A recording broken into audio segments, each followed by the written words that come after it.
caractérise et son rugissement, celui qui terrorise. Dans la savane de la première division, on règne sans conteste avec le plus grand nombre de saisons. On fait partie du paysage, plus de 80 ans d'âge, mais les crocs du lion sont toujours aiguisés, acérés, attisés par un glorieux passé. La flamme qui vit dans nos cœurs ne connaît pas d'extincteur. À l'origine du professionnalisme et du championnat de France, on est longtemps resté une référence. Notre lion a engendré des lionceaux, premier club à se doter d'un centre de formation. 3 coupes et 2 titres nationaux majeurs, quelques aventures européennes et pour l'heure des talents disséminés un peu partout, pas d'aigreur, une fierté, c'est comme ça par chez nous. La crinière du lion, une couronne sur son encolure, symbole de l'empire du roi des animaux d'un coup de griffe. Notre lion va laisser rivaux, il rugit, t'as pigé. Ici c'est Sacha F, C, S, M, F, C, S, M, F, C, S, M, F, C, S, M, F, C, S, M. Socialien, lève tes 2 mains en l'air, montre-leur ce qu'on sait faire, qu'on est fier de nos terres. Les railleurs fait les terres. Ici y a pas de paysans, mais des prolétaires. Pas de champs, mais des terres. Bleu, roi, jaune, bouton d'or, nos couleurs. Un blason à l'ancienne, représentant notre bastion.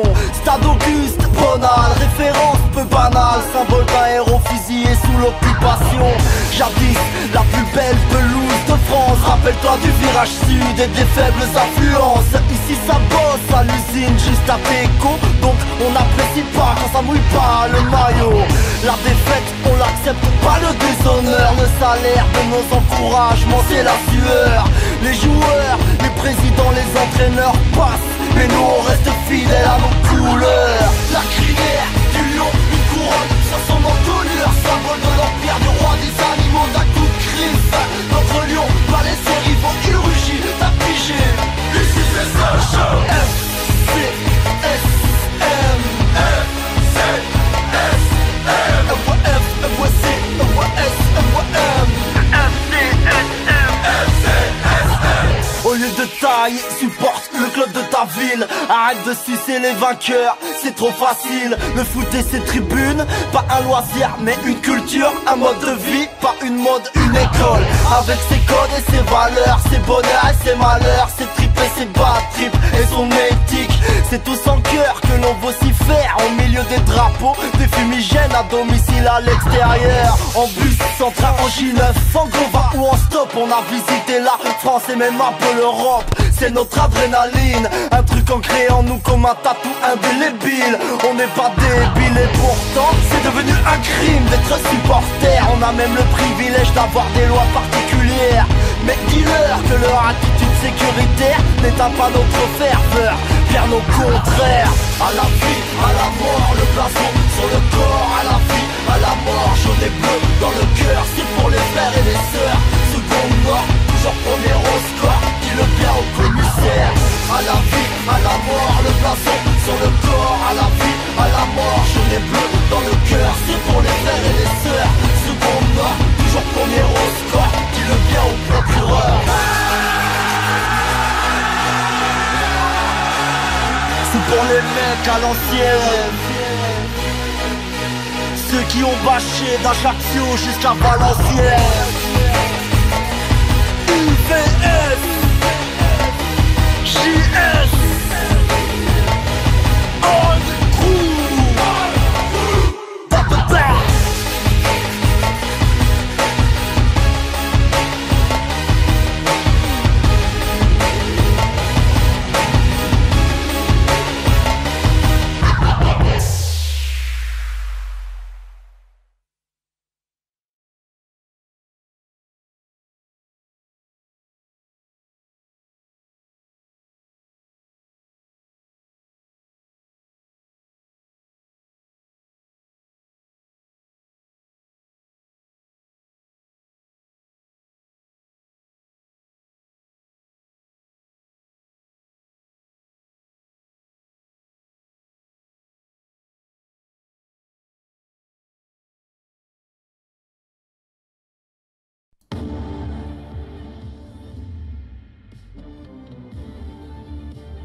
Et c'est parti pour cette dernière journée en Ligue 2 avec pas mal de choses à dire aussi avec cette Ligue 2.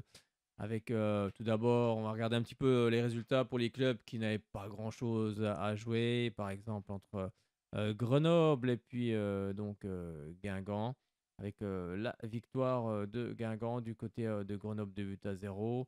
Des buts signés El Ouazani, 11e minute de jeu. Et puis Brice Maubleu, le gardien de cette équipe de Grenoble, contre son camp, 54e minute de jeu. Un match aussi entre Niort, relégué la saison prochaine en National 1, et puis Quevilly. Mais beaucoup de buts dans cette partie. 3 buts partout, pardon. Des buts signés Zemzemi, 34e minute de jeu pour Niort, 1 à 0. Et ensuite, c'est Sania, 44e, qui va doubler la mise, 2 à 0 pour Niort. 45e minute de jeu, Sidibé va réduire le score. Vous allez voir, tout va être marqué dans un petit laps de temps. 49e, Bangré, qui signe l'égalisation pour cette équipe de Quevilly. Et ensuite, ça va se jouer à la 66e minute de jeu. C'est Quevilly qui va prendre l'avantage grâce à un doublé de Bangré.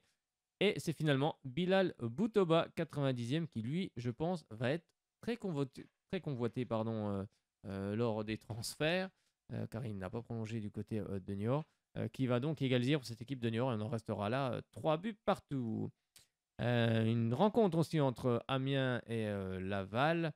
Avec ça, on peut en parler peut-être après. Alors, on va en parler peut-être après parce que ça a été quand même assez exceptionnel ce qui s'est passé. Avec le Pau FC qui a donc battu Caen un but à 0. Là, il n'y avait plus grand-chose à jouer entre ces deux équipes. Ensuite, il y a eu Paris FC Annecy.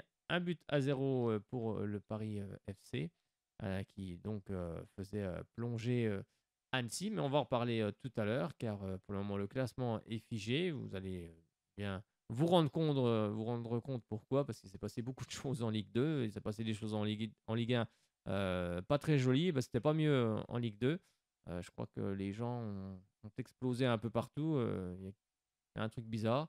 Et donc Saint-Etienne a battu Valenciennes 2 à 0. Là, il n'y avait plus grand-chose à jouer non plus. Valenciennes est sauvé. Et des buts signés Crasso et puis Bamba à 48e et 81e minute de jeu. Et puis là, on va regarder un peu ce qui s'est passé entre Bordeaux et Rodez. Alors, il y avait un match entre Bordeaux et Rodez et puis Metz-Bastia. Metz, en cas de victoire face à Bastia, montait directement en Ligue 2. Et puis, donc, Bordeaux devait absolument gagner. Sauf que dans cette partie, eh bien, c'est Rodez qui va ouvrir la marque grâce à Lucas Boedes à la 23e minute de jeu. Et un, je sais pas si on peut dire un supporter, parce que quelqu'un qui était placé sur le bord du terrain ou dans les tribunes, on ne sait pas trop, est venu au bord du terrain, a poussé Lucas Boedes, qui lui est tombé. Ensuite, il a été transporté donc vers les instances médicales, mais le match a été lui arrêté. On écoute un petit peu, c'est nos confrères du Parisien qui relatent un petit peu ce qui s'est passé. 22e minute de jeu, Lucas Buades marque le premier but du match pour Rodez. Il célèbre, chambre un peu le public bordelais avant qu'un supporter s'infile sur le terrain et le pousse au sol. Sur ces images, on voit le supporter se glisser sous la bâche en virage sud avant d'aller pousser le joueur. Le match s'est arrêté, le temps d'ausculter Lucas Buades qui sera jugé commotionné. Après 45 minutes d'interruption, comme le veut la REC, l'arbitre du match, M. Rainville, met un terme à la rencontre.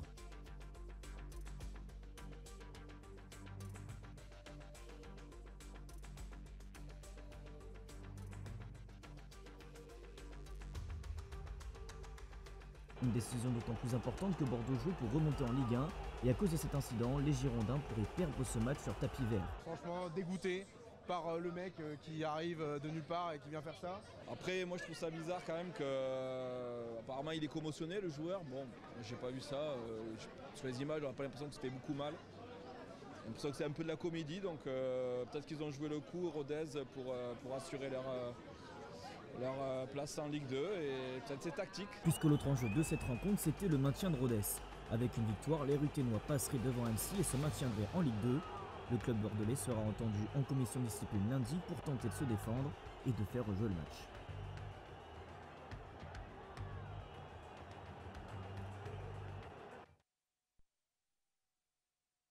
C'est quand même assez incroyable cette histoire. Comment on peut se dire venir dans un stade, regarder un match, Bon, on y va souvent, hein, du côté du stade Auguste Bonal, même dans d'autres terrains. Et puis, le, bon, le joueur adverse de l'équipe que vous supportez marque. Bon, bah, c'est comme ça, c'est le jeu, c'est le sport. Et puis se dire dans sa tête, ah bah tiens, je vais descendre des tribunes et je vais aller mettre une gifle aux joueurs. C'est un truc que quand on y repense, c'est un truc complètement. C'est Monsieur inconscient. Fitch. Non, mais C'est inconscient. Est-ce que toi, quand tu vas dans un stade, tu te dis, ben tiens, le joueur marque, t'es pas content qu'il ait marqué, bon, qu'il chambre, bon, après ça fait partie du sport, le chambrage. Chambray, mais c'est pas une raison que le Non, mais ça, supporter puis même, ouais, je sais pas, ça me viendrait même pas à l'esprit de me dire, je vais descendre de la tribune pour aller mettre une gifle, ou alors même pousser le joueur. C'est incroyable, incroyable. Et en fait, à cause de cette personne, eh bien, le match a été arrêté à la 23e minute de jeu. Alors, qu'est-ce qui va se passer maintenant?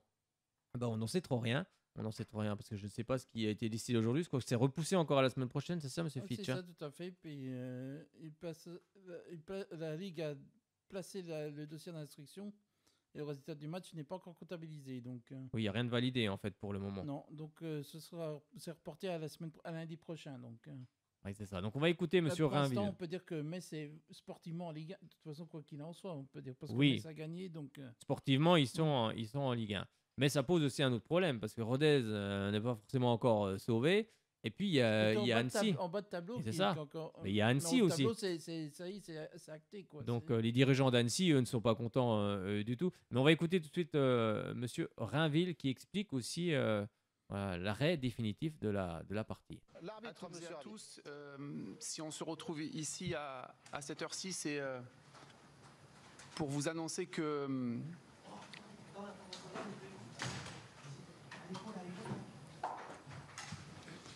voilà, simplement, au regard des éléments et de la situation qui s'est produite ce soir, voilà, lors de la célébration du but des Ruthénois, un spectateur est rentré sur le terrain et est venu agresser, pousser violemment un joueur ruthénois, blessé. Fort des éléments en notre possession, à savoir, voilà, il était ausculté par le médecin, forcément du club visiteur, mais également du médecin urgentiste de garde ce soir.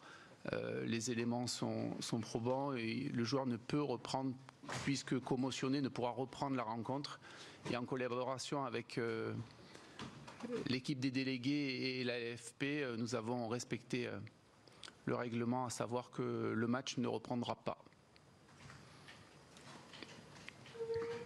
Est-ce que vous savez si le joueur a été touché par un projectile ou a priori c'est juste entre guillemets la poussette du supporter? Non, j'ai pas ces éléments-là. Je sais tout simplement, voilà, je m'appuie sur le certificat médical du médecin urgentiste local. Et, ce joueur-là a été emmené pour une surveillance médicale. Voilà, la situation, malheureusement, pour une personne, on prive peut-être 42 000 personnes, ainsi que nous, acteurs, de faire notre métier et de finir ce beau moment de sport, malheureusement gâché par une personne. Est-ce que le match est perdu pour les Girondins? Un rapport sera établi, ce sera les commissions de discipline et des compétitions qui sera maître sur ce dossier-là. C'est les informations qu'on a, il est sur surveillance médicale. Je vous remercie. Merci. La confirmation par l'arbitre. Et oui, la confirmation par l'arbitre que la rencontre ne reprendrait pas du côté de Bordeaux. Donc voilà, les gens sont rentrés chez eux. Tout ça à cause, comme il le dit, d'une personne. Il a fait d'une personne qui pénalise l'ensemble du stade. Donc, et forcément, ça pénalise également les supporters de cette équipe de Bordeaux, des deux côtés d'ailleurs. En tous les cas, c'était une scène un petit peu surréaliste. Eh bien, on va écouter également ce qui se passe du côté de Metz, parce que la commission de discipline, comme on en parlait avec Fred là à l'instant, le match Bordeaux-Rodez doit-il être rejoué? C'était la grande question. On écoute le président de Metz, Bernard Serin. Il y a également Bernard Serin, qui est le président, lui, du FC Metz, qui est notre invité. Bonsoir, président. Merci d'être avec nous. On rappelle le contexte. Metz a battu donc Bastia 3-2 vendredi soir, mais Pourtant, vous n'êtes pas officiellement promu en Ligue 1, vu que le résultat de Bordeaux n'est pas entériné. On vous a vu faire la fête vendredi après cette belle victoire. Mais voilà, pour l'instant, vous n'êtes pas en Ligue 1 aux côtés du Havre. Alors tout simplement, dans quel état d'esprit êtes-vous, s'il vous plaît? Ouais, écoutez, nous, on est observateurs de ce qui se passe. On a totale confiance dans les instances du football français qui vont devoir prendre position sur cet événement. Ces instances, puis certains vont suivre les jurisprudences de quelques épisodes similaires qui ont eu lieu dans les 2 ou 3 dernières saisons. Et c'est ce qui me conduit à être totalement confiant sur le fait que nous sommes en Ligue 1. Alors, Président Serin, excusez-nous, mais la communication n'est pas très bonne, donc on n'a pas tout très bien entendu. On va essayer de continuer avec vous. Demain, donc, il y a cette commission de discipline. Qu'est-ce que vous souhaitez qu'elle décide demain? Je souhaite qu'elle décide ce qu'elle a décidé dans des situations similaires sur les 2 ou 3 dernières saisons. C'est-à-dire, est-ce que vous voulez, est-ce que vous accepteriez que le match entre Bordeaux et Rodez soit rejoué? Parce qu'on rappelle... Écoutez, rappelez-vous des événements similaires comme par exemple le match Lyon-Marseille ou Nice-Marseille. Ensuite, réfléchissez quelles sont les décisions qui ont été prises. Et je pense que quand on connaît cette jurisprudence, on peut être, à ma place, très confiant.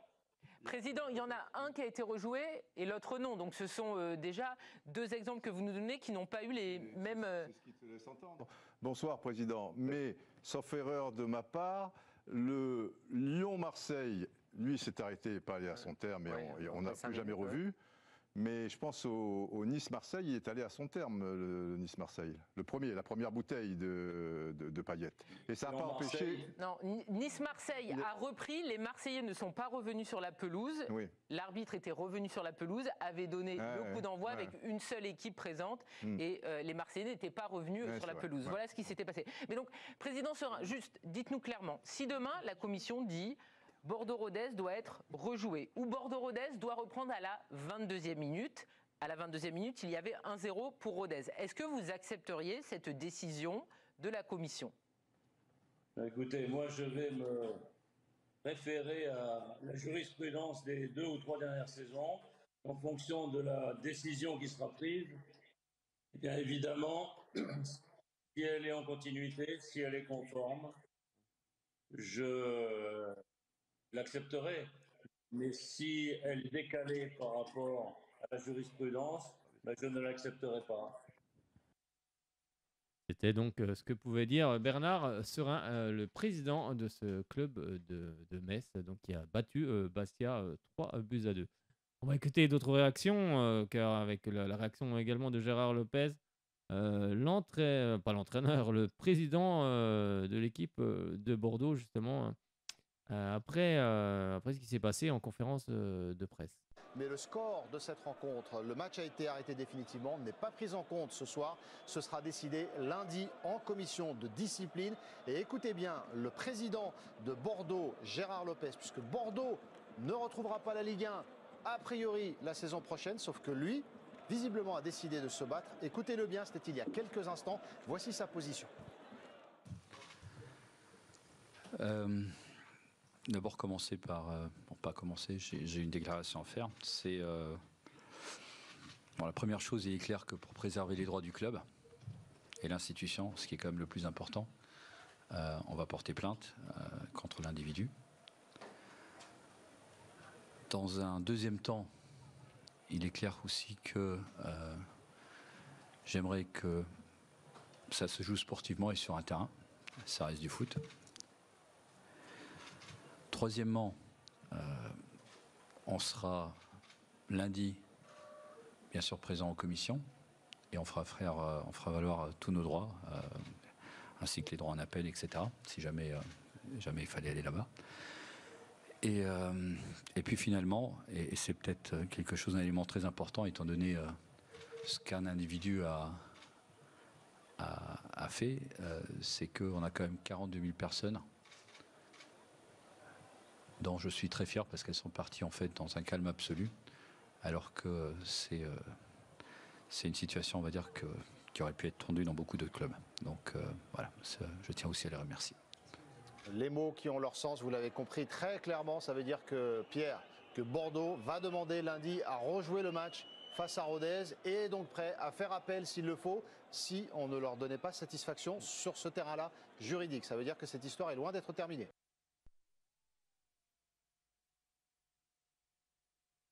Alors oui, cette histoire est loin d'être terminée. C'est un sacré sac de nœuds quand même pour finir la saison. C'est assez incroyable. On va écouter le président cette fois-ci, mais le président de Rodez. C'était juste après cette rencontre toujours chez nos confrères à l'équipe. Oui, mais Saoud, avec Pierre-Olivier Murat, le président de Rodez. Alors, avant toute chose, comment va votre joueur ? On attend des nouvelles. Il a été évacué sur l'hôpital de Bordeaux, donc on attend des nouvelles pour le moment. Il est en bon état. On nous a parlé d'un protocole commotion, c'est pour ça que je vous parle de ça. Ce que le médecin du SAMU a constaté. Après, moi, je ne suis pas médecin, donc on va attendre les nouvelles de l'hôpital. Comment était votre vestiaire ? Je suppose que tout le monde était un peu abasourdi. J'ai assisté à la scène au bord de la pelouse. Tout de suite, vous êtes allé voir le délégué en disant, bon, là, c'est la santé de mes joueurs. Vous avez reprise du match dans 5 minutes. Oui, mais en fait, moi, je suis juste allé sur le terrain pour que mes joueurs sortent de la tribune et puis pour prendre des nouvelles de Lucas, tout simplement. Après, nous, on avait fait une bonne entame de match dans un stade extraordinaire avec une ambiance des Bordelais extraordinaire. Et je trouve ça très dommage pour la Ligue 2 parce que la meilleure image de la Ligue 2, c'est ce qu'il y avait avant dans un stade super. Nous, on avait fait une belle entame et c'est très dommage pour tous ces spectateurs qui étaient là ce soir, 42 000 personnes. Des fois, il ne faut pas beaucoup de monde pour faire quelque chose de mal. Mais c'est très dommage pour Bordeaux, pour l'image, parce que franchement, c'était extraordinaire cette ambiance. Je ne dis pas ça parce qu'on menait 1-0. Ce stade, il est magnifique et il y avait l'ambiance magnifique. Président, Messaoud Benterki le disait il y a quelques instants, la commission rendra sa décision, se réunira ce lundi. Est-ce que vous comprendriez que ce match se rejoue ? Mais, moi, dans les règlements, je n'ai jamais vu un match rejoué après la fin de la saison. Et après, nous, on prendra acte de la décision, quelle qu'elle soit. Hein. Voilà. Je suis un peu désolé de vous poser cette question, mais c'est vrai que parfois certaines personnes ont parfois l'esprit peut-être un peu mal placé. Certains pensent que peut-être votre joueur en a un petit peu rajouté. Sa douleur était réelle et son choc était réel, je suppose. Ben nous, dans le vestiaire, il était allongé et quand le médecin du SAMU est venu, il a constaté, le médecin du SAMU, il ne fait pas semblant, surtout que c'est le médecin du SAMU d'ici. Ouais, donc il n'y a pas de polémique. Mais moi, je ne suis pas médecin, encore une fois. Ouais. D'accord. Donc vous le disiez, pour vous, voilà, il n'y aura pas de souci si ce match doit se rejouer. Mais vous le comprendriez ? Encore une fois, moi, je suis élu à la LFP, j'ai jamais vu un match rejoué après. Donc après, je ne sais pas quelle va être la décision exacte. Nous, on se rangera derrière cette décision. On fait partie d'un championnat où il y a des règlements. Et on va attendre la sentence, quelle qu'elle soit. On a vu les joueurs de Bordeaux extrêmement énervés, agacés, déçus après ce geste. C'est vraiment quelqu'un qui punit tout le monde. C'est exactement ce que je viens de dire. Moi, donc, je suis là pour soutenir mon club. Je suis toujours sur le banc de touche, comme mon ami Lolo Nicolin. Et du banc de touche, je disais, mais c'est extraordinaire cette ambiance, ce stade magnifique. Bon, encore une fois, on menait 1-0, mais je trouvais ça vraiment fabuleux en Ligue 2 de voir ça. Et c'est vrai, alors moi, j'ai pas vu les images, peut-être, je sais pas. Si vous les images, c'est une personne qui sort en fait sur votre joueur et qui le pousse. C'est une personne. Sa bêtise punie 41 999 autres personnes dans une ambiance qui était magnifique. Merci beaucoup, Président, d'avoir réagi à notre micro. Merci. Et on va guetter d'autres réactions. C'était donc le président Pierre-Olivier Murat, président du club de Rodez. Forcément, cette personne a puni des milliers d'autres personnes. Mais on va quand même pas en oublier qu'il y a aussi un champion quand même dans cette Ligue 2. Eh bien, c'est le Havre, mais là aussi, il s'est passé des choses car les supporters ont cru que la fin du match avait été sifflée. Alors, qu'est-ce qu'ils ont fait ? Forcément, ça fait 14 ans qu'ils attendaient ça depuis 2009. Donc on peut se mettre à leur place. Ils sont impatients de faire la fête avec leurs joueurs. Et ils ont dû entendre le coup de sifflet final. Donc ils se sont tous précipités sur le terrain. Et puis on a également Luca Elsner qui va tous les renvoyer petit à petit. Et on va écouter ça chez nos confrères de beIN Sport. Reprise du match dans 5 minutes, c'est ce qu'on vient de m'annoncer. Reprise du match dans 5 minutes, c'est ça hein? Ouais. Voilà, Hubert qui nous annonce ça. Ouais, ils s'en sortent bien. Merci Hubert. Je peux vous dire. Hubert. Ça, c'était pour la reprise du match.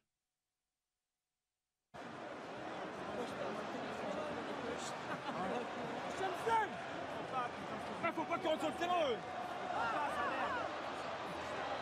Ah ouais, combat total jusqu'au bout. Allez, Paul Joly, côté droit, Matteo Alainvi. Le crochet extérieur, le centre enchaîné d'Alainvi, le coup de tête. Et Arthur Despas qui capte le ballon sous les vivas, les hurrahs du public. Dernière minute du temps additionnel. Dernière minute d'une saison extraordinaire du Havre. Romain Lissorg qui ne siffle toujours pas. Ouais, tout le monde célèbre sur le banc. Ouais.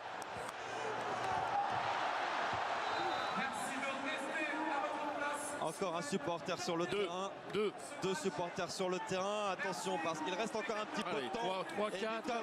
Oh là là, il y a envahissement. Il y a envahissement. C'est n'importe quoi. Victor Lecal est en train de le dire aux supporters. Revenez en tribune, le match n'est pas terminé. Le match n'est pas terminé. Et c'est un envahissement de terrain que la sécurité ne pourra pas contenir. Incroyable. Incroyable ce qu'il se passe. Romain Lissorg accompagné d'un agent de sécurité qui sort du terrain. Du monde partout sur la pelouse, mais ce match n'était pas terminé. Oh là là, il y a Luca Elsner, Margot, il est comme un fou, vous le voyez? Il est comme un fou, il envoie tout le monde dehors. Mathieu Bonnemer aussi, je le vois, Mathieu Bonnemer, à hauteur de la médiane. Demandez aux supporters de revenir. Bien sûr, parce que l'arbitre n'a pas sifflé, donc ils sont encore sous le coup d'une annulation de ce match.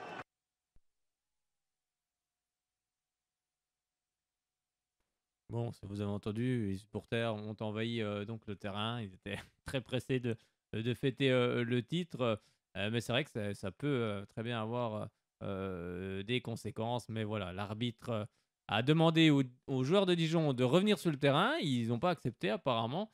Donc l'arbitre est revenu sur le terrain avec les joueurs du Havre. Et voilà ce qui s'est passé. Ah ben ça va reprendre sans adversaire sur le terrain. Et c'est terminé! C'est terminé, 14 ans après avoir quitté l'élite du foot français. Le Graal pour le Havre qui retrouve la Ligue 1. Les Marines sont au ciel ce soir. Les Marines sont au ciel. Ils sont au paradis. C'est Luca Elsner, c'est Jean-Michel Roussier, c'est Bonnemer qui ont construit cette équipe. C'est à 11 valeureux, un groupe extraordinaire de courage, d'abnégation qui permet au Havre de revenir parmi les 20 meilleurs clubs français de football. Et oui, donc le Havre retrouve la Ligue 1. Bah forcément, il y a beaucoup de joie, notamment chez l'entraîneur Luca Elsner.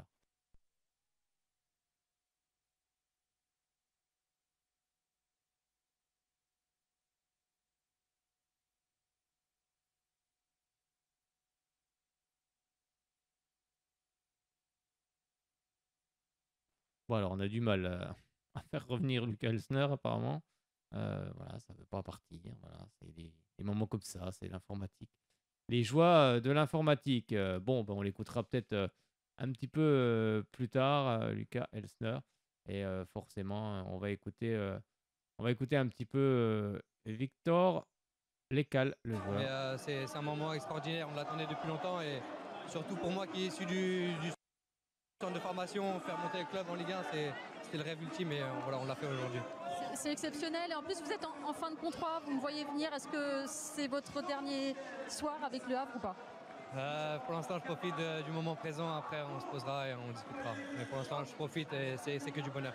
Ça doit quand même donner envie de jouer avec son club de cœur en Ligue 1. Oui forcément, maintenant voilà, on verra où le vent nous mène.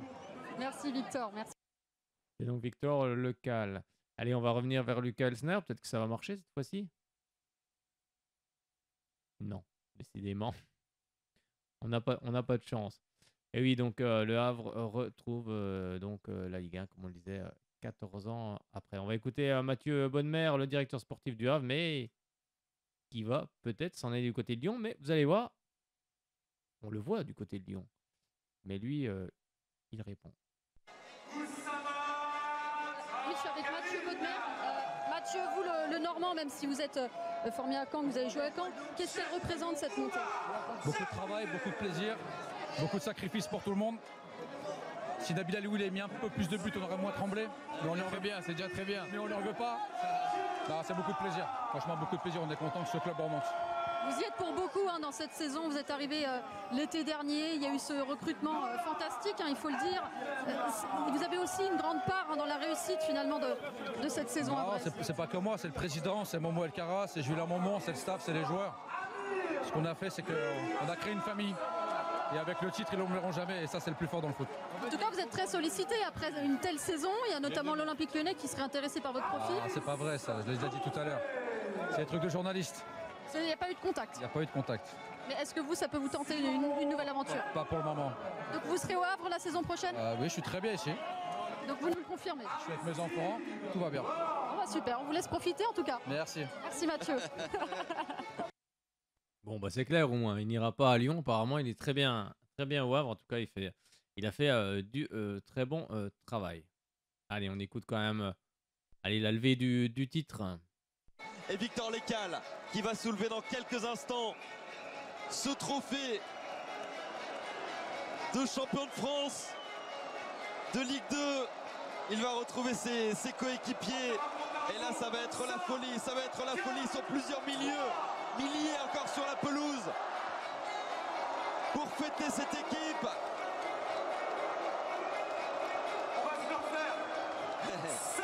Il aime jouer le speaker, le décompte. Le Havre succède à Toulouse au titre de champion de France de Ligue 2. C'est un magnifique champion. Son capitaine est fou de joie, ses coéquipiers sont aux anges. Personne en début de saison n'aurait misé sur cette équipe. Eh bien, elle l'a fait. Elle est au paradis, on l'a dit, les Marines sont au ciel ce soir. Oui, c'est un beau champion qui attendait ça. Depuis, rendez-vous compte, 14 ans, le doyen du foot français était dans Ligue 2 depuis si longtemps, trop longtemps. Le voilà qui retrouve les meilleures équipes françaises. Et il retrouve les meilleures équipes françaises. Et donc, il sera donc en Ligue 1 à la saison prochaine. Bon, on a fait le tour. On a parlé un petit peu des équipes du haut de tableau. Mais franchement, oui, on va parler un peu de Sochaux quand même. Mais bien sûr qu'on va parler de Sochaux. Sochaux en déplacement. Enfin, je vais vous donner d'autres résultats quand même de cette Ligue 1. On parle même du côté d'Amiens. On parle d'Omar Daf aussi. J'ai vu apparemment. Omar qui donc avait été limogé du côté de Dijon et qui pourrait retrouver un banc du côté d'Amiens. Ben non, en fait, je vous avais donné tous les résultats parce que je regarde là, mais oui, je vous avais tout donné. Et le seul résultat qu'on n'avait pas, c'est celui entre Nîmes et Sochaux.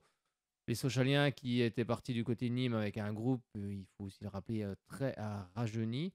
Mais c'est bien aussi pour tous ces jeunes joueurs. D'avoir du temps de jeu, c'est le moment de les lancer aussi également. Sochaux est un club formateur, donc il n'y a pas meilleur enseignement que de les lancer. Alors ça a mal commencé pour Sochaux avec ce but de Chokunte à la 9e minute de jeu, mais Sissoko va marquer à la 29e minute de jeu sur un bon centre d'Aldo Kalulu. Mais ça fait donc un but partout et ensuite dans le dernier quart d'heure de cette partie, Sochaux va encaisser 2 buts. À la 75e minute de jeu, elle va encaisser aussi un penalty à la 86e. Donc ça fait 3 buts à 1. Bon, ça fait quand même 8 défaites de suite, je crois bien, 8 ou 9. Je sais plus. J'ai pas envie de me rappeler, bref. 8 ou 9, j'ai pas envie de me rappeler. Donc défaite pour les Sochaliens avec un match aussi qui a été interrompu dans cette partie avec, vous savez qu'il y a un peu... c'est compliqué entre les supporters de Nîmes et puis le président de Nîmes, Rani Assaf. Donc il y a eu ça a été un peu compliqué à l'extérieur, beaucoup de jets de de fumigène, mélangé de la lacrymogène. Donc le match a été arrêté parce que toutes les fumées revenaient dans le stade Bonal. À souligner quand même qu'il y avait encore beaucoup de supporters sochaliens qui étaient là en déplacement du côté de Nîmes. Donc bravo à eux. Parce que c'est vrai que cette équipe de Sochaux a été suivie toute la saison. Les supporters se sont déplacés en masse à chaque fois, lors de chaque déplacement. Donc bravo. Et on espère que ça va continuer. Des choses sont en train de se restructurer dans le club. On a un nouveau directeur sportif, Julien Cordonnier, qui lui va gérer tous les sportifs. Donc pour le moment, la première des choses, c'est déjà retrouver un entraîneur. Alors, on a parlé d'Habib Bey, sans doute qu'il y a d'autres noms aussi également. Donc, on va voir. Apparemment, ça devrait se faire avant le 17 juin. C'est ce qui avait été annoncé pour avoir l'équipe. L'équipe devrait reprendre le 26 juin. Alors, on ne sait pas trop encore. Bon, on connaît les joueurs qui vont partir, comme Valentin Henry. D'ailleurs, Valentin Henry qui a laissé un très très beau message sur Instagram. Donc, si vous ne l'avez pas lu, allez le lire en direction des supporters de Sochaux, dont voilà, il parle aussi également de son fils qui est devenu même supporter de Sochaux. Et nous, on lui a mis une petite photo qu'on avait prise lors de la présentation des joueurs avec justement son fils avec le maillot de Sochaux. Donc c'est un très très beau message. On lui souhaite que du bien. Moi, franchement, je vous le dis, j'aurais voulu qu'il reste parce que c'est vraiment un très bon joueur et puis avec une très bonne mentalité. Donc il va s'en aller de côté de Caen. Et puis d'autres joueurs aussi, comme Aneba, vont partir libres. Gaëtan Westbeck, on ne sait pas trop parce que maintenant les choses peuvent évoluer. Donc voilà, c'est la fin d'un cycle peut-être, avec des jeunes aussi qui arrivent, qui poussent aussi derrière. Avec Sylvain Matriciano qui varie à la formation. C'est un Bisontin, on le connaît bien ici du côté de Racing Besançon. Donc parce qu'il y a aussi beaucoup de choses à développer, même en termes de local, ici, dans la région, il y a des très bons jeunes footballeurs et après, il faut les faire progresser.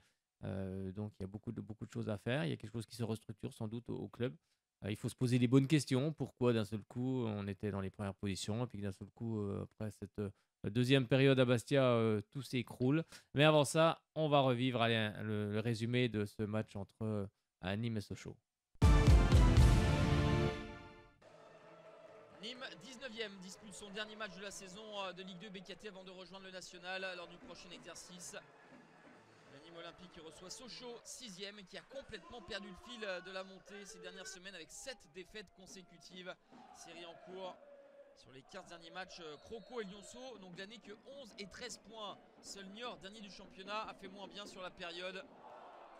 Des Nîmois qui veulent mettre un point d'honneur à bien terminer malgré la relégation. Une belle situation pour Pablo Pagis. Ça passe au-dessus de la cage de Maxence Prévost. Les Sochaliens qui subissent dans ce début de rencontre et qui vont encaisser un but à la 9e avec Malik Chokounté. Le double contact, il parvient à trouver une fenêtre de tir pour marquer son 12e but de la saison. La réaction sur coup franc des Sochaliens avec Ibrahim Sissoko qui met à contribution Axel Maraval.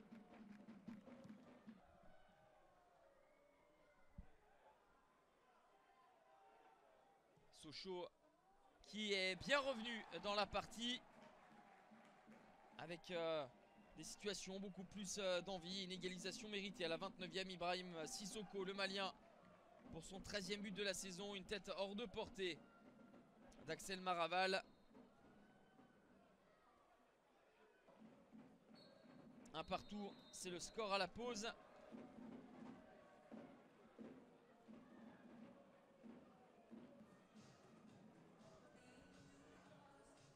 Nîmes reste sur 3 défaites consécutives face à Caen, Dijon et Laval. A encaissé 40 buts en 2023. C'est la défense la plus perméable en 2023. Mais en attaque, il y a quand même des bons arguments. Le doublé pour Malik Chokounté à un quart d'heure de la fin.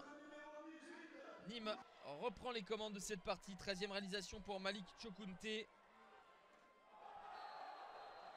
Les Nîmois qui restent sur 5 défaites sur les 6 derniers matchs contre Sochaux sont en passe de s'imposer ce soir au stade des Antonins. Ils mènent 2-1 et ils vont avoir l'opportunité d'accroître cette avance sur penalty. C'est transformé par Rafiki Saïd, le Comorien, marque son 9e but de la saison, 3-1 à 5 minutes de la fin.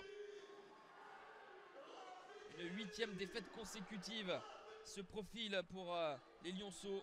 C'est la pire série de l'histoire égalée pour le club. C'était arrivé la dernière fois entre avril et mai 95.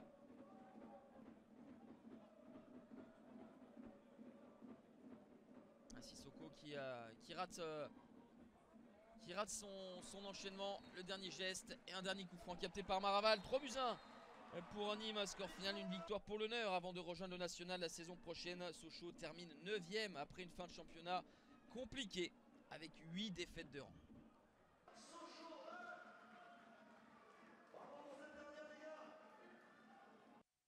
Oui, c'était 8, pas 9. Hein. Moi, j'étais resté à 9. Non, 9. J'espère que ce ne sera pas l'année prochaine.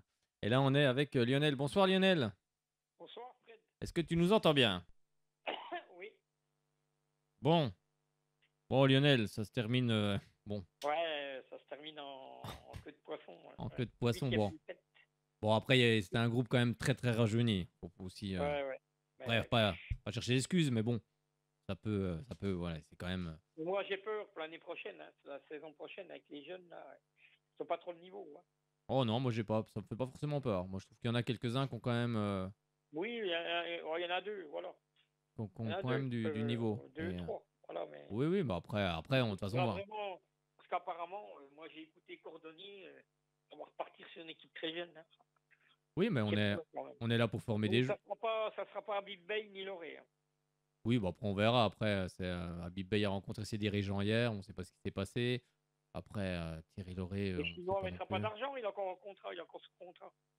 Oui, bon après, il n'a pas hésité à licencier, à limoger Olivier Guégan alors qu'il était aussi sous contrat et ça leur a coûté quand même un petit billet. Oui, quand mais même. ça a coûté des sous, ils ne veulent pas remettre encore de l'argent pour un entraîneur, hein, les Chinois. Ah bah après, il faut savoir ce qu'on veut. Après, oui, mais les Chinois, tout dépend. On dit on a mis de l'argent en début de saison, ça n'a pas fonctionné, mais ils vont pas en remettre plus maintenant. Hein. Après, ils ont peut-être fait des mauvais choix aussi. Oui, écoute, donc, c'est Laurent, ça. Après, les mauvais choix, on les paye toujours un jour, donc il faut faire les bons choix. Moi, je pense que ça va être un Irles ou un Batik. Voilà. Moi, je pense. Après, on verra. Après, disons, c'est le directeur sportif, donc Julien Cordonnier, qui va gérer justement ça. Hein. On voit que Samuel Laurent est pas mis sur la touche, mais on va dire que... Moi, je vois plus un Irles ou un Batik. Moi, je pense. Je sais pas. On verra. Mais Batik, ça me fait peur. 29 défaites. Angers, ça me fait peur. Batik. Après, déjà, comme l'a dit Julien Cordonnier, il faut quelqu'un qui sait manager. Donc, ça ne veut pas dire toujours entraîner. Bon, bien sûr, c'est un entraîneur, il va mettre la tactique en place, préparer l'équipe pour le week-end, mais il faut aussi manager, c'est-à-dire gérer, comme il l'a dit, les égos, les susceptibilités. Et ça, c'est vrai que c'est hyper important maintenant dans le monde du football. C'était peut-être moins vrai avant parce que les joueurs... C'est important. Oui, puis avant, il y avait peut-être aussi moins d'argent, moins de choses comme ça. Donc, c'était peut-être plus facile. Je dis pas plus facile à manager parce que c'est toujours compliqué, mais je veux dire, c'est pas pareil. Guégan, il n'a pas su ça. C'est pas évident. Créer une osmose entre les joueurs. Non, mais c'est pas évident. Hein. C'est compliqué. Hein. Sissoko a un gros salaire. Je pense qu'il y avait des jalousies. Nous, c'est vrai qu'on s'en rend compte parce qu'on traîne un peu dans les vestiaires, dans les clubs qu'on voit un peu à droite à gauche. C'est pas forcément des clubs professionnels, mais on voit déjà que c'est compliqué à gérer. Alors, on imagine encore au point de vue professionnel, c'est très compliqué. Et puis après, celui qui y arrive, c'est souvent celui qui a sans doute les meilleurs résultats. Ça te permet de ressortir un groupe. Moi, je pense que la prochaine saison, ça sera le maintien. Ouais, de toute façon, sera le maintien. De toute façon, les 20... On va pas viser plus. De toute façon, les clubs qui sont là au départ, déjà, jouent tous le maintien. Après, il y en a qui annoncent... mais nous, on sort une saison catastrophique. Oui, mais on... prochaine saison.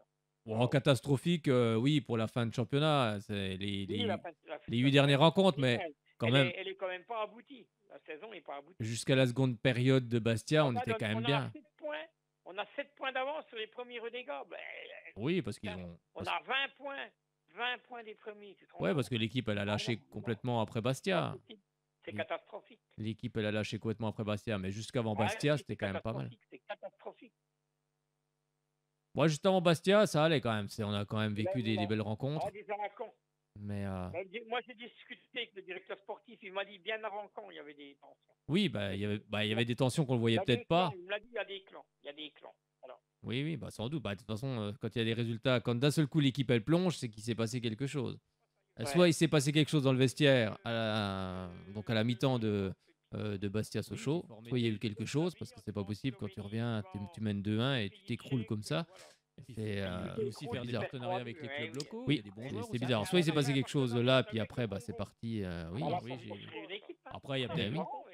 Oui, mais d'ailleurs, ils ont pris le même système qu'à Toulouse. Là. Il y a peut-être des accords pour d'autres choses, l'info, mais ils ont pris un peu le même système de data. Mais après, il y a des joueurs aussi locaux ici dans les clubs qui travaillent très bien.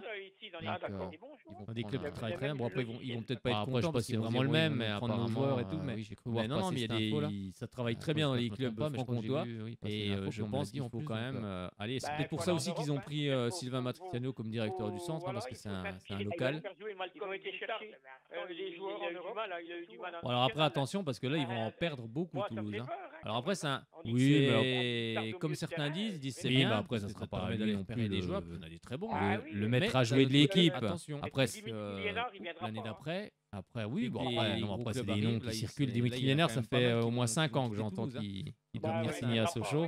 Après, on ne sait pas. Il faut bien les retrouver. Après, de toute façon, tant que l'entraîneur n'est pas désigné, il y a ça aussi, bien sûr. Il faut que l'entraîneur soit d'accord aussi pour que le joueur vienne. C'est quand même l'entraîneur qui décide de son équipe. Donc, après, c'est dommage parce que moi, à Abid Bey, j'aurais fait confiance. Ou lui ou Loret. Les deux ne viendront pas. Après, à mon avis, c'est deux écoles différentes. Thierry Loret, bon, il a déjà roulé sa bosse. Hein. Mais Thierry Loret, le problème Thierry Loret, il veut moins de jeunes, il veut plus de cadres. Voilà. Après, pour monter, il faut quand même une équipe avec beaucoup plus de cadres. Il a raison. Là. Oui, puis des jeunes joueurs, parce que les équipes qui montent, là, c'est avec des jeunes joueurs beaucoup de jeunes joueurs qui sont formés chez eux. Ils ont tenté un pari, mais ça réussit. Ah oui, qui sont formés chez eux. Donc, après, des cadres, il en faut dans une équipe. Tu ne peux pas laisser tous des jeunes de 18-19 ans jouer le titre. C'est pas possible. Il faut justement garder ces meilleurs jeunes et puis les entourer avec des joueurs d'expérience, mais trouver les bons joueurs d'expérience. Le Gélin, il a été blessé. On va pas recommencer des paris, faire venir encore des joueurs blessés qui ont été blessés. Ah non. Puis surtout, il faut prendre des joueurs avec une bonne mentalité, surtout. Non, mais ils sont sur le Gélin. Tu connais le Gélin? Oui, après, c'est moi, je serais pas d'accord. Oui, mais après, ça, c'est... Il a été blessé. Ça va encore traîner dans l'infirmerie, ça. C'est pas bon, ça. Après, c'est des rumeurs. Après, il n'y a rien encore d'officiel. C'est des rumeurs qui sont... Tu sais, Sochaux, on connaît. Oui, mais après, peut-être que le joueur est très bien. C'est pas parce qu'il a été blessé que forcément, il ne peut pas revenir à son meilleur niveau. On sait que par le passé, on a toujours relancé des joueurs blessés et on n'y est jamais arrivé. C'est comme ça. Donc, c'est pas bon. On verra. Il faut autre chose que ça. Et surtout garder Filet. Et moi, j'ai bien peur qu'il le vende, Filet, tu verras. On verra. Après, c'est... Qu'il le vende, alors que ce mec-là, lui, d'accord, il faut le garder. C'est un attaquant qui met des buts, il faut le garder. Disons qu'on pourrait lui donner sa chance. Il faut lui donner sa chance, déjà le mettre sur le banc et puis lui donner sa chance. Ah oui. Après, on pourrait lui donner sa chance. C'est lui qu'il faut garder. Ah oui. Et puis, c'est des jeunes formés ici, comme on le disait. Oui. Ce gars-là, celui-là, toi, qu'on peut faire confiance. Le Dao, ça fait 2. Le Makosso, ça fait 3. Et Galvez. Tu t'entoures des 4 là. Pour moi, c'est les 4 là. Ouais, puis il y en a peut-être encore derrière. Et puis le reste, tu prends des cadres. Voilà. Il en faut 6. 6 cadres et les 4 jeunes là. Puis peut-être encore 2 jeunes sur le banc. Voilà. Oui, voilà. On verra ce que... Moi, je te trouve l'équipe tout de suite. On verra ce que... Lionel, entraîneur. Voilà, on a trouvé le nom de l'entraîneur, là, ça y est. Moi, je t'ai donné les 4 noms des jeunes qui peuvent être titulaires, même titulaires. Makosso, Galvez, Filet et Dao. Les 4 là. Le petit Dao, moi, il me plaît. Hein. Très bon joueur. Moi, il me plaît, ce petit Dao, là. Il me plaît bien, ce joueur-là. Et tu mets encore 2-3 jeunes sur le banc. Voilà. Et t'as ton équipe. Hein. Voilà. Oui, après, on verra ce que va proposer le club en termes de... Et tu fais tourner. En termes de mercato, puis après, il faut créer une osmose. Tu gardes Calulu, tu gardes Calulu. Ah oui, Calulu, oui. Calulu Prévost. Doumbia aussi, parce que Doumbia, moi, je le garderai quand même. Doumbia, C'est un buteur. Après, Doumbia, c'est la meilleure recrue l'année dernière. Ouais, mais c'est un peu une énigme là, parce qu'on l'a complètement, il a complètement disparu à la fin de cette. Ouais, à la fin, il a disparu. Ouais. Disparu comme complet. Un peu tout le monde aussi. Bah oui, mais alors est-ce que c'est pas un problème mental aussi là? Est-ce qu'il faut pas prendre des joueurs aussi qui. Il a peut-être baissé les bras aussi, hein. Il voyait que les Oui, autres oui, baissaient les peut-être. bras. Bah peut-être. Ouais, oui, il y a eu quelque chose. Ça a été collectif. Hein, c'est ça. Bah c'est ça. Bah peut-être qu'on n'avait pas un super collectif. Voilà, c'est ça. Voilà, c'est ça. C'est le mental, hein, c'est le mental. Ah oui, de toute façon, quand tu joues à la montée, c'est le mental. Hein, la qualité technique, les joueurs, ils l'ont. Moi, je m'appuierais sur les 4 jeunes là que je t'ai dit. Ouais, bah écoute, on verra en tout cas ce que va décider le club. Galvez, Dao et Filet. Voilà, les 4 là, je m'appuie. Eh ben, on verra ce que va décider le club. Ah ouais. Bah merci Lionel d'avoir appelé. Tu as au moins 2 sur le banc, ça fait 6, toi. 6 jeunes, c'est déjà pas mal. C'est ça, complété par 15 joueurs. Ouais. On verra. On espère qu'on aura des bonnes recrues et puis un bon entraîneur. Surtout. En tout cas, il va y avoir beaucoup de rumeurs, ça va y aller, parce qu'il y a beaucoup de joueurs qui vont arriver à mon avis, et pas mal qui vont partir, je pense. Ouais, il va y avoir beaucoup de départs, je pense.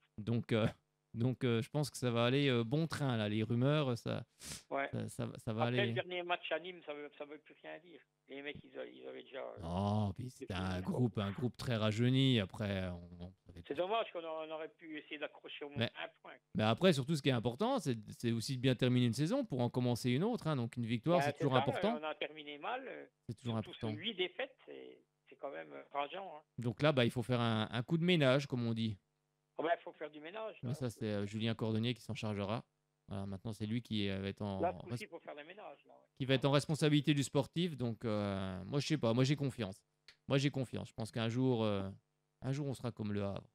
Ça marchera aussi. Ça marchera aussi pour Sochaux. Il n'y a pas de raison. Mais nous, ce qu'on peut dire, c'est que le club, il est toujours en Ligue 2. Peut-être, parce qu'il y a certains autres clubs qui sont soit relégués, soit qui ont complètement disparu. Mais ce qu'on peut souligner, c'est que Sochaux est quand même toujours dans l'échiquier du football français.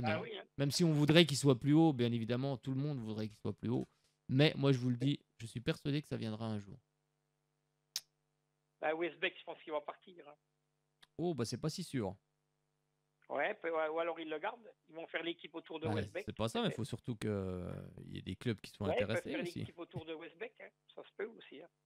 Autour de Westbeck, autour de Calulu, parce que Calulu, moi je lui mettrais même le brassard de capitaine, parce que je pense qu'ils vont garder Westbeck, Calulu, peut-être Westbeck, Mauricio. Bon, il a pas fait une bonne saison, mais il a quand même du ballon. Après, il faut.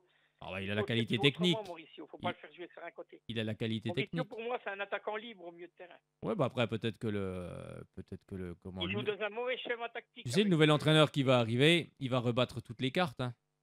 Il doit pas jouer sur un côté, Mauricio. C'est un joueur dans l'axe. Oui, moi c'est pareil. Je le mets dans l'axe derrière 2 attaquants. Voilà, je le mets dans l'axe derrière 2 attaquants. Il est libre. C'est un attaquant libre. Oui. C'est un milieu libre. Un électron libre, comme on dit. Il apportera beaucoup plus que sur le côté. Je suis assez d'accord avec toi. Mais après... Côté, il faut mettre un attaquant rapide sur le côté. Un Dossou, avec une bonne préparation. Ou un petit Dao. Ou un Dao, voilà. Parce que, après, peut-être pas toute la saison, parce que c'est des jeunes joueurs. Mais en tous les cas, je t'ai déjà donné les 4 joueurs que je vois. En tout cas, ce qu'il a prouvé sur les derniers matchs, Alex Dao, moi, ça me plaît bien. Oui. Et on sera toujours moins exigeant envers un jeune formé ici, formé à Sochaux. On le poussera encore plus et on acceptera qu'il fasse des erreurs. Ce sont des jeunes joueurs. On acceptera mieux les erreurs de ces jeunes joueurs, forcément. Moi, je pense qu'un Makosso dans l'axe central, avec un très bon défenseur central, avec de l'expérience, oui, pourquoi pas. Je pense qu'il va que s'améliorer. Bien sûr. De toute façon, tu progresses avec meilleur que soi. Oui. Tu progresses pas avec des gens qui sont moins bons que toi, forcément. Hein. Voilà, c'est ça. Ça te pousse à aller travailler, jouer avec des joueurs qui sont meilleurs que toi. Ça te pousse encore à être à leur niveau, à venir à leur niveau. Non, mais je dis pas qu'il y a pas des bons jeunes. Il y a quelques bons jeunes à Sochaux, mais ils n'ont pas tous le niveau pour à l'étage supérieur. Hein. Oui, ils l'ont peut-être pas pour le moment, mais peut-être qu'ils l'auront un jour. Mais c'est pour ça il faut les faire progresser. Mais ceux qu'on a vus déjà, je pense qu'ils peuvent être mis déjà. En tous les cas, ils arrivent, ils calculent pas. Même un filet, il peut être dans le groupe un filet. Bien sûr, Il n'est pas titulaire au départ, Il peut être dans le groupe. Bah, je pense qu'il faut leur faire confiance. Faut leur faire confiance. Après, c'est pas évident. C'est sûr qu'un entraîneur, il a besoin de résultats. On lui demande des résultats. Donc, c'est pas évident de faire confiance à des jeunes joueurs. Faut avoir aussi déjà une bonne... Après, ça peut être un Bruno Irles, hein, parce qu'Irles, il lance beaucoup de jeunes, hein, lui. Hein. Oui, mais comme je te dis, ça va être quelqu'un qui, déjà dans le management, est très bon dans les susceptibilités, dans les égos. C'est ça qu'il recherche déjà en premier. Après, l'entraîneur, forcément, l'entraîneur, il sait entraîner, il n'y a pas de problème de tactique, de choses comme ça, mais c'est surtout manager un vestiaire. C'est surtout des joueurs qui ont du mental. Hein. Ah bah c'est ça. C'est ça qui a manqué. Hein. Oui, je pense, parce que c'est pas normal de s'écrouler comme ça. Bah non. Après, il faut... c'est mental. Après, peut-être que c'est comme ça. Ah, c'est comme ça, on refera la saison l'année prochaine, dans quelques mois. Ouais. Eh ben, merci beaucoup, Lionel. Il reprend quand le championnat au mois d'août? Le 5 août, si je ne me trompe pas. La Ligue 1, c'est le 11. Le 5. La Ligue 1, c'est le 11. Et puis le championnat, c'est le 5, hein, la Ligue 2. Le 5 août, alors. Oui, c'est ça. Donc, il va falloir aller vite, là. Désigner rapidement l'entraîneur. Et puis, on ferait, même si peut-être qu'ils ont déjà une idée, puis ils travaillent peut-être déjà avec l'entraîneur. On va le savoir la semaine prochaine. Ouais, je pense que ça va arriver. Ils avaient dit avant le 17 juin, mais parce que les joueurs reprennent le 26. Et puis, ils reprennent l'entraînement le 3 juillet. Ouais, après, il y a une reprise, je crois, le 26, mais je crois que c'est tranquille. Un cordonnier, il veut presque toutes les recrues. Il veut à 70-80%. Oui, pour la reprise. Oui, mais c'est normal, ça. Ça restera peut-être 2 ou 3, quoi. Oui, mais ça, c'est normal. Hein. Il faut que tout le monde soit à peu près là pour la reprise. Hein, parce que le premier contact et tout. Bah, ouais, puis une reprise, c'est hyper important. Hein. Ah bah oui. Hein. C'est hyper important. Pas se couper, là. Ah non, la préparation, là, c'est hyper important. Hein. C'est quelque chose, je ne vais pas dire de vital, entre guillemets, mais c'est quelque chose qui est hyper important pour la suite de la saison. Eh ben, merci beaucoup, Lionel, d'avoir appelé cette dernière. Aussi. Ouais. Et puis, on se revoit bientôt lors des matchs amicaux. Bonne soirée. Allez, ciao, Lionel. Ciao. C'était donc Lionel, fidèle supporter des Jaunes et Bleus. On écoute tout de suite les réactions de Pierre-Alain Fro. On peut espérer faire au moins un match nul. Après, c'est comme un peu le même constat que les matchs avant, c'est que tu payes un petit peu tout ce qui s'est passé avant. On venait avec beaucoup de jeunes, avec même des joueurs sur le banc qui étaient pas forcément aptes à jouer. Donc on a fait ce qu'on a pu avec les présents. Les joueurs qui étaient là ont fait ce qu'ils ont pu avec les forces du moment.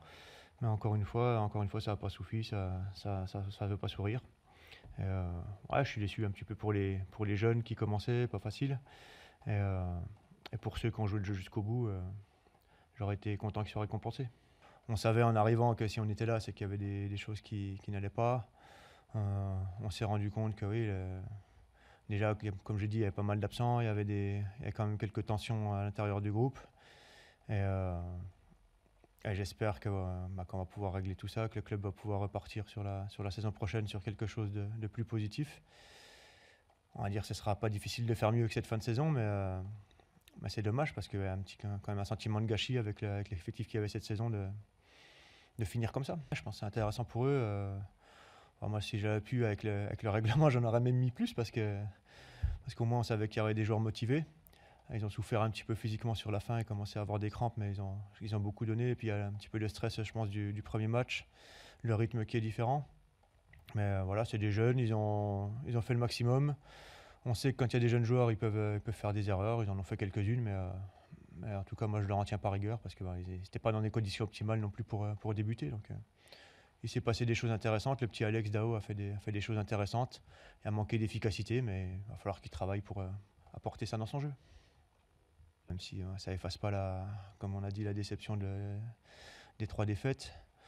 Voilà, je pense que les gens se sont rendus compte qu'on a essayé, qu'on a fait pour le bien du club, on est dévoué avec Sylvain, on a fait ce qu'on a pu, comme je vous l'ai dit.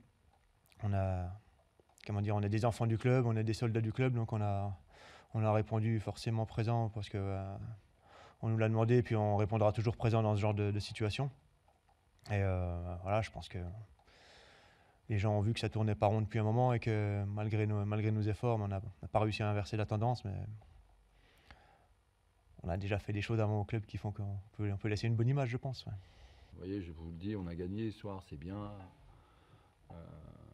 voilà, je ne vais pas sauter au plafond non plus. C'est important de terminer sur une bonne note. Mais moi, je ne l'ai pas digéré encore. Ouais, voilà. C'est là et ça a du mal à passer, je pense. Le petit Hamza, le petit Wesley, le Julien, Marc, oui, pourquoi pas, bien sûr. C'est aussi pour ça que j'ai félicité le travail de Yannick Dumas. C'est qu'il a bien bossé derrière. C'est quand même des garçons qui ont joué en R1, vous vous rendez compte? Ce soir, ils ont joué en Ligue 2, ils ont montré qu'ils étaient à la hauteur. Bon, même s'il n'y avait pas trop d'intensité, mais quand même. Je les ai trouvés performants. Franchement, pour des garçons qui ont joué en R1, excusez-moi du peu. Ah oui, il le dit, Frédéric Bompard. Il a lancé des jeunes qui jouent en R1. Eh ben, faites leur confiance à ces jeunes joueurs. S'ils vous prouvent qu'ils ont le potentiel, bien sûr, ils feront des erreurs, bien sûr, mais on sera, comme je disais tout à l'heure avec Lionel, on sera pas exigeant avec ces jeunes joueurs. Il faut qu'ils apprennent aussi également. Donc, mais il faut travailler. Voilà, comme le disait Pierre-Alain Fro, à qui on ne tiendra pas rigueur non plus, comme Sylvain Moncereau, ils ont fait ce qu'ils pouvaient avec les moyens qui étaient à leur disposition. Donc, c'est toujours compliqué d'être un petit peu les pompiers de service, mais en tous les cas, ils n'ont pas hésité à lancer ces jeunes joueurs qui se sont montrés très motivés, qui ont réalisé aussi de belles choses. Donc, on espère les voir la saison prochaine encore. Et puis, il faut travailler. Le travail, comme on dit, toujours le travail, et le travail va payer. Et puis, vous verrez qu'un jour, Sochaux sera comme Le Havre en fin de saison là, ou Toulouse. La saison prochaine, on est certain que cette équipe, elle remontera en Ligue 2. Et surtout, pour le moment, elle est toujours en Ligue 2. Elle est toujours sur l'échiquier du football français. Elle est toujours présente. On a connu des turbulences. On a connu, on est passé tout près de la limite. Quand on voit des clubs comme Nancy, comme Dijon, Nancy en N2, Dijon relégué en N1, plusieurs équipes aussi. On en parlait d'Évian aussi qui a complètement disparu, même s'il est revenu sous une autre forme. Donc Sochaux, lui, est toujours présent. Et ça viendra. On écoute le petit Nolan Galvez qui lui, justement, revient un petit peu sur tout ça, sur en tous les cas les matchs qu'il a disputés et qui sont très formateurs pour lui. Bon, j'espère que le son, ça va aller. C'est pas terrible. Agir. Face aux défis environnementaux et sociétaux, on se dit qu'il est urgent d'agir. Le changement passe aussi par ces milliers de petites entreprises qui s'engagent au niveau local et font vraiment bouger les choses. Confrères de l'Est républicain. C'est pourquoi à la Maïf, en tant qu'entreprise à mission, nous avons choisi d'accompagner les petites entreprises qui veulent développer des pratiques plus responsables. Assurer et accompagner les petites entreprises engagées, c'est aussi ça, être assureur militant aujourd'hui. Maïf, assureur militant. Il y a des sentiments qui se partagent, il y a beaucoup de tristesse, parce qu'on arrive, surtout tous les jeunes, dans un moment très compliqué, avec beaucoup de défaites qui sont enchaînées. Mais voilà, très fier et très heureux d'avoir effectué mes premières minutes en pro dans mon club de cœur que j'aime depuis tout petit. Donc, deux sentiments très très mitigés, partagés. Ça reste quand même une fierté, une tristesse. Sur ce dernier match, c'est sévère pour vous encore aussi? Ouais, je pense, parce qu'on a des situations. Je pense que sur le but, il n'y a pas hors-jeu. Après, ça, on refait avec Dixie, on refait le monde. Bien sûr, ça ne se joue pas là-dessus. Voilà, on a donné tout ce qu'on avait sur le dernier match. Et voilà, malheureusement, ça n'a pas payé. Et tu arrives quand même à avoir un petit peu le sourire malgré cette période compliquée. On va essayer de relativiser. Voilà. Malgré la défaite, on a appris beaucoup de choses, surtout les jeunes. Voilà, je pense que c'est très formateur la fin de saison qu'on a joué malgré les défaites. Donc voilà, il faut quand même ressortir un peu de positif dans ces défaites. C'est bien la Ligue 2, on a envie quand on y a goûté, on a envie d'y rester. On ne veut pas bouger, on prend énormément de plaisir. Il y a beaucoup plus d'intensité, beaucoup plus de technique. Voilà, une fois qu'on y goûte, on veut jouer tous les matchs, surtout quand on est jeune. Il y avait tous vos copains comme ça, comme Emilien qui passe de la N3, ça vous avait fait bizarre aujourd'hui d'être 4-5 à un moment tous ensemble? Ouais, voilà, on a fait une bonne première partie de saison ensemble en N3, et là de se retrouver ici en tant que titulaire et même remplaçant, c'est de la joie, et voilà, il y a des amitiés qui restent. Ouais. Comme tu dis, c'est quand même formateur malgré le contexte qui a été pesant. Ouais, voilà, parce que c'était une période très très difficile et ça nous a appris beaucoup de choses. Quand c'est trop facile, on apprend peut-être beaucoup moins. Donc là, dans la difficulté, on a appris à mieux défendre, à mieux gérer certains moments du match, même s'il y a les défaites. Je pense que c'est très formateur malgré tout. Le club mise beaucoup maintenant sur la formation, sur la jeunesse. Tu dis, voilà, j'ai mon premier contrat pro, j'ai mes premières minutes, j'ai un coup à jouer, je veux être en Ligue 2 la saison prochaine. Voilà, c'est le début, c'est là que le plus dur il commence. Donc l'année prochaine, il faut repartir sur de bonnes bases et tout donner pour jouer, tout donner pour le club. À l'année prochaine alors. À l'année prochaine. Et oui, écoutez un petit peu ce qu'il dit Nolan. Il dit mon club de cœur. Eh ben oui, c'est ça, c'est ça. Donc ça, c'est quelque chose d'hyper important. Et on espère qu'il y aura bien évidemment d'autres jeunes comme lui. Il y en a déjà. On parlait d'Alex Zao, Makosso. C'est leur club de cœur aussi. Donc c'est hyper important. Et donc, on espère en voir de plus en plus et on espère que le club aussi va se tourner vers ces jeunes, va retrouver l'ADN, car c'est ça l'ADN de Sochaux, c'est aussi former des jeunes joueurs qui arrivent aussi en équipe première. On l'a vu dans les différentes générations de joueurs sochaliens, on est toujours monté avec pas mal de jeunes formés au club et donc on espère que ça va revenir et puis surtout faire comme on disait tout à l'heure, des partenariats dans la région, dans différents clubs. Ça travaille bien en Franche-Comté, il y a de très très très bons clubs. Eh bien, on va refermer cette page Ligue 2, la dernière de la saison. On termine sur une défaite, mais on espère que la saison va reprendre dans quelques mois. On sera tous au taquet. Ça passe vite finalement, une intersaison. Hein, ça va quand même assez vite. Mais là, on va se reposer. Hein, on va bien recharger les batteries. Et puis, on va faire un petit tour du côté à la Nationale 3. Alors, juste pour vous dire quand même que Le Havre et Metz sont donc, pour le moment, entre guillemets, Le Havre et Metz sont en Ligue 1, même si là, c'est plutôt en bas de classement que pour le moment tout est figé. Vous avez toujours 17e Rodez donc, avec 43 points, Annecy qui est donc 16e avec 45 points. On est toujours pendu à la décision de la Ligue. Et ensuite, on retrouve les équipes reléguées. Il y aura Dijon, Nîmes et Niort qui se retrouveront donc en National 1 la saison prochaine. Mikotadze le Messin en est à 23 buts, meilleur buteur. Mendy le Canet deuxième avec 19 buts et puis Crasso le Stéphanois on est à 17 buts. Eh bien, on va pouvoir refermer cette page Ligue 2. Après, on verra dans la semaine si on a déjà le nom de l'entraîneur ou la semaine prochaine. Qui viendra à Sochaux, Habib Bey, Thierry Loret, Furlan. Enfin bref, on entend tous les noms en ce moment. Donc, on va attendre l'annonce officielle. Comme ça, on sera quasiment sûr de la personne qui entraînera donc le FC Sochaux.